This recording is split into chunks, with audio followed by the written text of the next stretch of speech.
Hello, welcome to another YouTube interview with a spotlight artist. This is Daniel Labutes. Am I saying that correctly? Almost. Labutes. Labutes. When you see it written down, it's hard to know.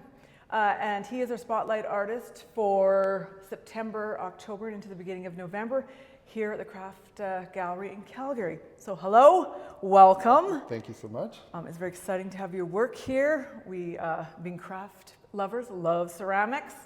I'm going to ask you sort of a few questions about the start of your career, because I read that you used to be a chef before you were a ceramics artist. Yeah, absolutely. So you worked the long night hours creating...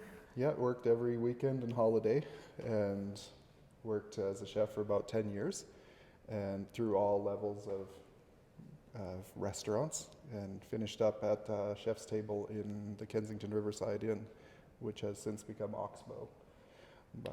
And what was your favorite thing? Is there something you really like to cook or create, or? Oh, that just changed every year.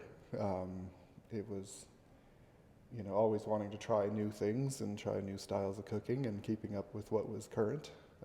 But overall, you just try new things and don't get stuck on one thing. Yeah. So how did that transfer to ceramics? You just woke up one morning thinking, I'd like to play in the mud? Well, as the farther you get up into the industry, as you rise higher in the restaurant, less of your time is spent actually cooking or creating. You're doing a lot of paperwork, you're doing a lot of meetings, you're doing a lot of things in the office, and kind of got burnt out. And my wife bought me a ceramics class at North Mount Pleasant in Calgary here, and she thought it would be a good way for me to calm down a little bit and de-stress. And as soon as I started doing that, I realized as soon as I started to be on the wheel, all I could think about was what I was doing in front of me, and I could stop thinking about work and think, all the things that would cause me to have a little anxiety, worrying about my staff and if people are coming in the next day and things like that. So it was just this moment of revelation that I could focus on one thing and think about nothing else. And that got me hooked. And so I kept doing classes at ACAD at the time, AU Arts now, doing the Con Ed classes. I did 3 of those, and then I had to make a decision about what I actually wanted to do with myself, because I was making too much pottery and I was still working as a chef.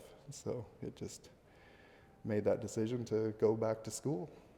So you took a leap, you graduated in 2019. Yeah. We've had your work here before in our Emerging Artist show. Yes. And so now is your little solo show here, which is great. Very exciting. So since then, you also did a residency at Medelta. Is that how you ended up in Medicine Hat? In 2021, I did 2 months, September and October. I already knew Noriko, who was the residency coordinator, Noriko Masuda, and then got to know Amy Duvall, who was the tech at the time. And then Noriko left to become the tech here at North Mount Pleasant, and Amy became the residency coordinator, and they had a position open up for tech, and I was fortunate enough to get my name in and get that job, and so then we moved to Medicine Hat. Excellent, so, congratulations. Very unexpected. Let's have a look at some of your work here, because some of that, you can kind of see the chef, I think, still in your series here with the dark clay and all of this, is this atmospheric glazes? What do you call all of this layering of stuff? Combination of flashing slips, which is kind of the oranges, and some lichen glazes, and I try to put a lot of different things onto some of the pots. Some of them are a little bit more simple, but I really love how it evokes the landscape of southern Alberta, the natural colors of the prairies, and a little bit of darkness and richness in that clay body, and then the others are quite light. So you start off with sort of a functional shape, a form that's underneath there, and do you put it on when it's wet? How do you add all of that? Yeah, so I make the piece, let it set up a little bit, and then I start just glooping slip from leftover from the throwing pot process, and I just start glooping it on, and after it's been bisque fired, then I start adding all the glazing and all the different layers. So sometimes I'm putting up to 7 or 8 different glazes on a pot, but only in small amounts. And what are you thinking when you're putting that much surface design Like what's appealing to you? I think that I've always been drawn towards making functional work, but now I'm feeling this urge to make more sculptural things, but I just really love the functional forms. And so I use the functional form as my starting point, and then I build on top of it, and I kind of see if I can go too far. I don't think I have yet, but I really like to try to go a bit too far and make this almost maximalist kind of approach to adding to the surface. And then hopefully that brings out subtle points that people can really get deep into looking at. Yes, there's really a lot to look at. And these are lovely, more sort of functional pieces, even have all sorts of sort of layers of folding and adding to them, even though they're much simpler on the outside, or at least to me they look simpler on the outside. I really love having that hand of the maker visible in the things that I make.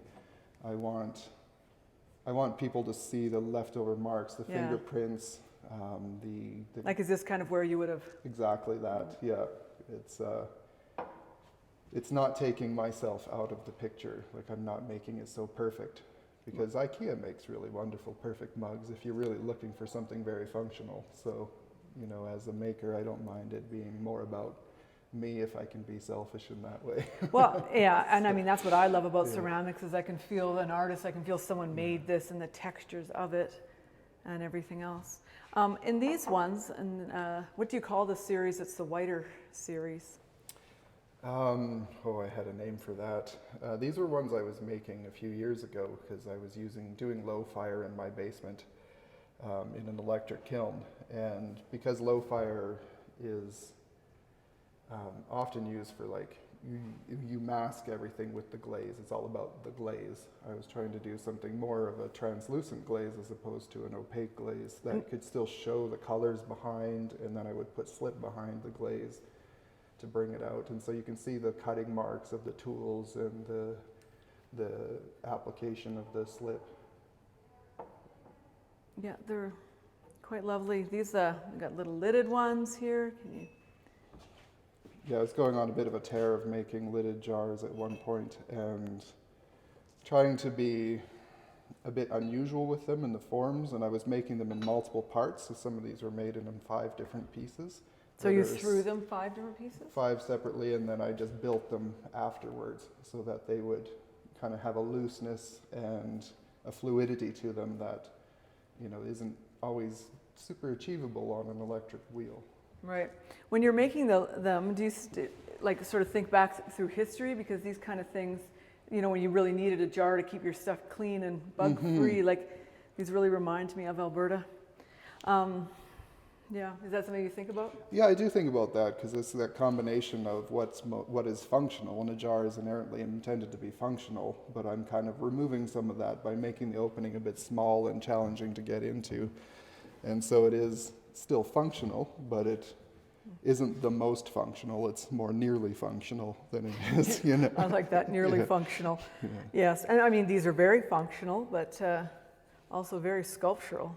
And these ones I wanted a bit more tactility, so you're thinking about what you're holding at the same time as you're using it. You're not, you know, you're not forgetting about the mug in your hand as you drink out of it. You know, every time you touch it, you have that sensation of the texture. Right. You know, that's maybe a bit unusual for functional pieces as well.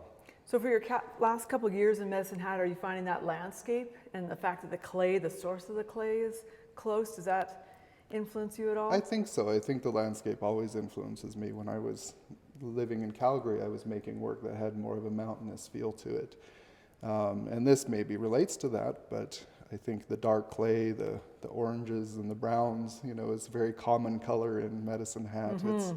There's many shades of brown in Medicine Hat at many parts of the year. Yes. Well, and right now with fall coming on us, this kind of is what it looks like outside. Yeah. You know, you can start to see the structure of the trees more and the color of everything a little bit different. The textures are a little different. I also think of these as having an age about them. So what would it look like if this pot lived underwater or lived in the landscape for a millennia and then was like pulled out, you know, is covered in lichen or is covered in coral or it's, you know, something like that. creatures living on it for a that's while. beautiful. And that was kind of the motivation for those pieces. Yes. Well, thank you for coming in. Thank you for bringing your work and sharing it with us. This will be on for 2 months, so please come on down and have a look at Daniel's work. Yes, thank you very much. It's so exciting for me to have work here. Excellent.